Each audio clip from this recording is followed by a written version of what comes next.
আজকে দুপুরে ভাবছিলাম যে এক পদে রান্না করব, ডিমের কারি। তো ডিমের কারি করেছি, সোনা একটা সকালে ডিম খেয়েওছে।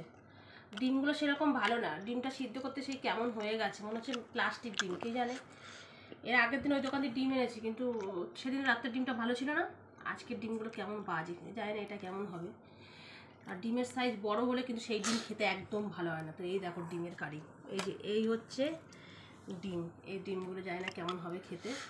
আর ভেন্ডি মশলা করেছি, এই যে টমেটো আর পেঁয়াজ এইটা দিয়ে। আর পরে দেরি করে মাছবালা এসছে, রুই মাছ কিনেছি কালকের জন্য, যেহেতু কালকে বৃহস্পতিবার মাছবালা একদম বসে না, আসেই না। আর এই যে চিংড়ি দিয়ে, সোনা বলেছিল চিংড়ি কষা খাবে, দিয়ে আমি আলুটা কেটে ফেলেছিলাম যে চিংড়ি দিয়ে আলু দিয়ে তরকারি করলে দুবেলা হয়ে যাবে, সোনা রাতে খেতে পারবে। আবার কি, তো চিংড়িগুলোর সাইজগুলো অনেক বড় বড়, সব গুটিয়ে তো একবারে এইটুকু হয়ে গেছে। খোলা শুদ্ধ চিংড়ি রান্না করলে কিন্তু খেলে পেটে ব্যথা করে, জানিস শোনা। তাই জন্য আমি ওগুলোর খোলাগুলোকে ছাড়িয়ে দিয়েছি। চিংড়ির তরকারিটা ভালো হয়েছে খেতে, খেতে।